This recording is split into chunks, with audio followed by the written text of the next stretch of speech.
Dans ce tutoriel, vous apprendrez à utiliser les fenêtres de correction dans DaVinci Resolve pour effectuer des ajustements sur des parties spécifiques d'une vidéo. Commençons. Une fois dans DaVinci Resolve, avec notre clip sélectionné, nous nous dirigeons vers le module Couleurs. Cliquez avec le bouton droit de la souris et sélectionnez l'option pour ajouter un nœud parallèle. Ensuite, nous ouvrons le panneau Power Windows en cliquant sur cette icône. Ici, nous trouvons différentes formes géométriques pour créer des fenêtres, telles que des cercles, des carrés, des formes personnalisées et des dégradés, que nous examinerons plus tard. Dans ce cas, nous allons utiliser une fenêtre circulaire pour la placer sur le visage de la personne. Réglage et configuration des vitres électriques est très simple. Avec les points d'angle de cette boîte bleue, nous pouvons augmenter ou réduire la taille, et avec les points bleus situés sur la circonférence, au poids à hanche, nous pouvons changer la forme à notre guise. Avec ce curseur, nous pouvons changer l'orientation. Et avec les curseurs rouges sur la circonférence secondaire, nous pouvons ajuster la douceur ou l'adoucissement des bords. Pour voir clairement quelle partie de la vidéo est affectée par la fenêtre de réglage, vous pouvez activer l'outil Highlight. Si nous voulons inverser le masque, c'est-à-dire au lieu de l'appliquer à la zone à l'intérieur de l'ovale, les modifications s'appliquent à la zone extérieure, nous pouvons inverser le masque en cliquant sur cette icône. En inversant le masque, toutes les modifications que nous effectuons affecteront désormais la zone extérieure de notre masque. Par exemple, nous pouvons augmenter ou diminuer le niveau de gamma de l'arrière-plan. Bien. Nous avons créé une fenêtre pour modifier l'arrière-plan. Dans le prochain nœud, nous allons créer une autre fenêtre circulaire sur le visage du modèle pour augmenter légèrement la luminosité. Nous ajustons sa forme, sa taille, la déplaçons et ajoutons de la douceur. Maintenant, avec le curseur gamma, nous allons ajouter un peu de lumière. Avec le curseur lift, nous réduisons légèrement les tons plus foncés et avec le curseur gain, nous augmentons un peu les hautes lumières. Et pour adoucir la peau, nous pouvons régler le milieu, le détail, à -20 pour réduire la netteté. Si nous ne voulons pas voir le superposition, nous ouvrons cette petite fenêtre dans le coin et sélectionnons Désactiver. Pour voir la superposition avant et après, nous cliquons sur l'icône Ignorer les niveaux de couleurs et les effets Fusion. On peut aussi cliquer sur les numéros de nœuds pour les activer et les désactiver individuellement. De cette façon, nous pouvons mieux voir les changements que nous avons appliqués au masque. Ensuite, nous allons ajouter un nouveau mode parallèle et créer de nouveaux masques pour mettre en valeur les yeux. Nous ajoutons une nouvelle fenêtre circulaire et réactivons la visualisation de superposition. Nous plaçons la fenêtre sur les yeux et réduisons sa taille.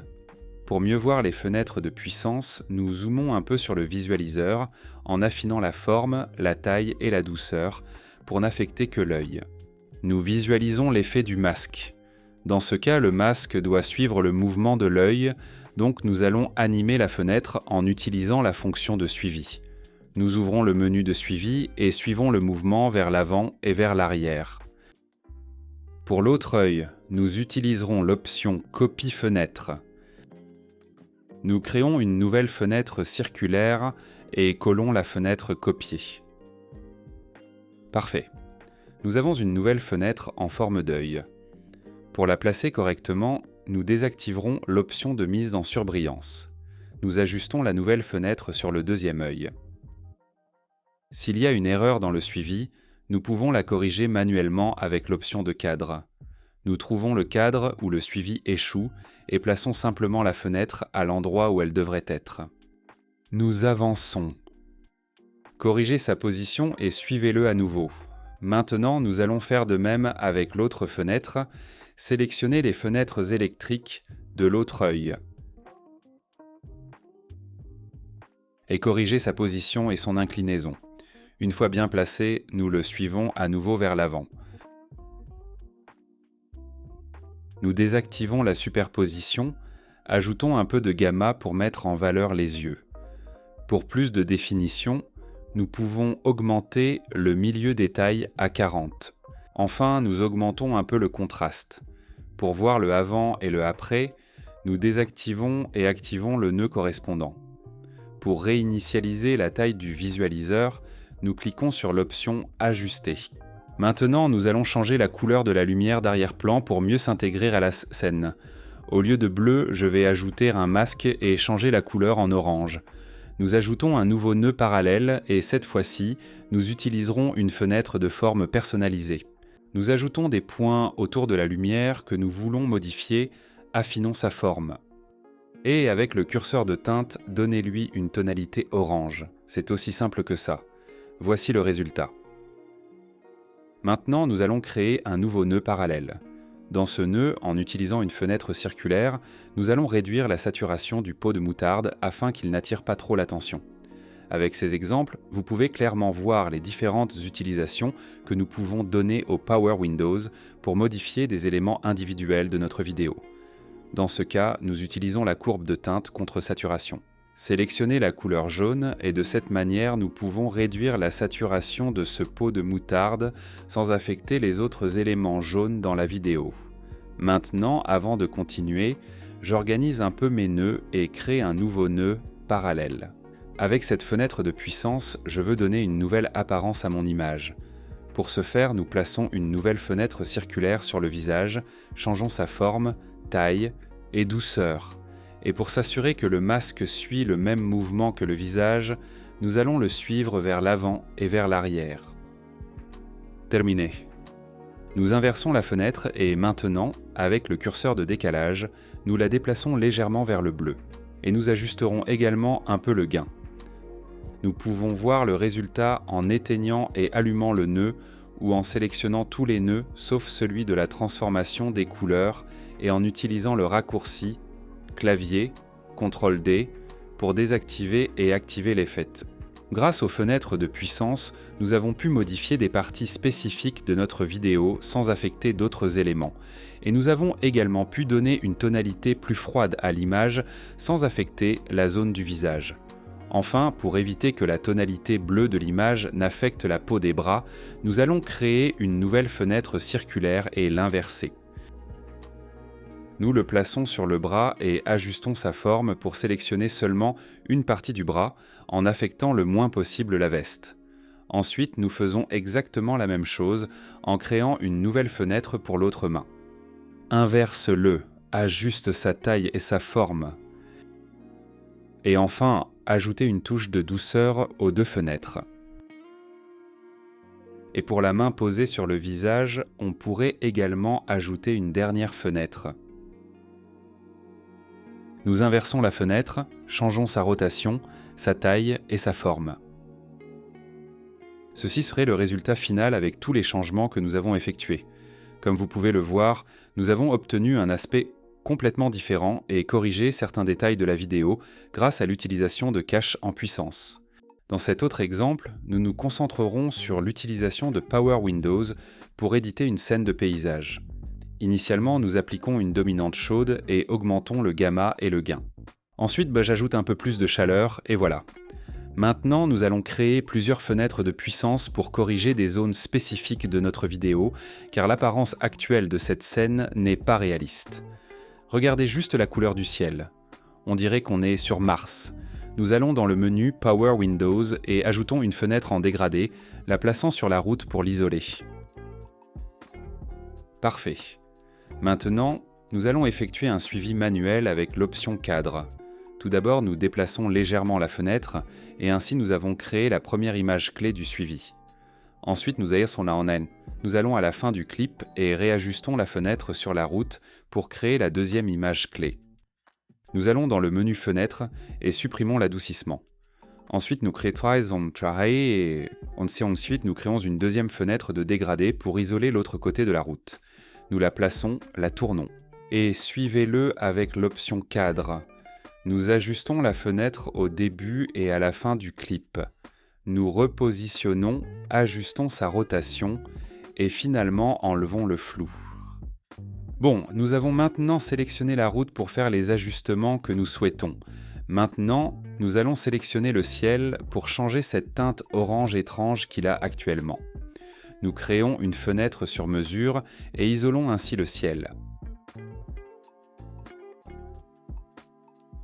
Une fois la fenêtre créée, nous l'inversons et procédons au suivi automatique vers l'avant et l'arrière. Et voilà, aussi simple que ça. Maintenant, nous créons une fenêtre circulaire pour isoler ce lac que nous avons ici et assortir la couleur que nous allons donner au ciel. Nous changeons sa forme et sa taille, ajustons la rotation avec le curseur et effectuons le suivi. Pour mieux intégrer la couleur du lac avec la scène, nous pouvons réduire l'opacité du masque. Nous allons régler l'opacité à 60% et ajouter un adoucissement. Ensuite, on retourne la fenêtre et on peut voir qu'elle s'est bien intégrée. Enfin, je vais supprimer l'adoucissement dans les 2 fenêtres de gradient. Maintenant, nous allons travailler sur les masques de route que nous avons créés précédemment. Nous ajoutons un nouveau nœud parallèle et nous allons copier tous les masques que nous avons faits dans ce nouveau nœud. Nous utilisons les raccourcis clavier CTRL-C et CTRL-V pour copier et coller. Nous réinitialisons les paramètres de couleur et désactivons les fenêtres inutiles en ne laissant que celles avec la sélection route. Nous créons un nouveau nœud inversé pour travailler exclusivement avec la route. Avec le bouton de surbrillance, nous pouvons voir quelles zones sont affectées. Dans ce cas, je vais ajouter un peu de chaleur depuis le menu de gain pour que la route ne soit pas si bleue. Juste un peu. Je vais également introduire 20 au milieu point détail pour ajouter un peu de netteté. Je vais augmenter légèrement le contraste, réduire un peu la saturation. Cela aidera à mieux l'intégrer. Avant, après. Nous créons un nouveau mode parallèle. Copier avec CTRL-C et coller avec CTRL-V. Nous réinitialisons les paramètres de couleur et supprimons les fenêtres inutiles en gardant seulement la fenêtre du ciel. Parfait. Nous inversons la fenêtre et maintenant nous pouvons lui donner le ton que nous préférons et qui semble plus réaliste avec l'éclairage général de la scène. Pour mieux l'intégrer, nous ajoutons un adoucissement au bord. Eh bien, dans ces 2 exemples du tutoriel, nous avons vu plusieurs aspects que nous pouvons modifier en utilisant les fenêtres de puissance. Mais nous pouvons faire beaucoup plus. Nous pouvons également créer des effets, censurer ou flouter des parties de l'image, effacer des éléments.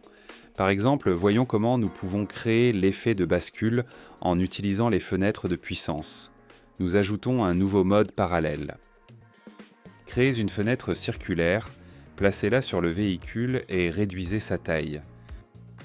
En plaçant un petit masque sur la voiture, nous pouvons suivre son mouvement, et la fenêtre peut le suivre correctement. Nous ferons le suivi, mais il est important de désactiver l'option de rotation. Nous utilisons le bouton de suivi automatique vers l'avant et l'arrière. C'est fait. Maintenant, nous retournons dans le menu Fenêtre et nous changeons la forme du masque pour appliquer l'effet de bascule-déplacement. Nous l'étendons horizontalement, puis nous l'inversons. Et dans le menu Flou, nous augmentons le rayon. Nous observons les résultats. C'est très exagéré, donc je vais réduire l'intensité un peu pour mieux intégrer l'effet. Voici le résultat du Tilt Shift. Voyons maintenant l'avant et l'après la transformation. Comme vous pouvez le voir, nous sommes passés d'une scène à l'allure hivernale à quelque chose de complètement différent, où cela ressemble à une autre période de l'année. Et grâce aux fenêtres de puissance, nous avons été capables de corriger et d'améliorer notre étalonnage des couleurs. Si vous voulez en savoir plus sur DaVinci Resolve, voici une playlist avec plus de 60 tutoriels gratuits. À la prochaine vidéo.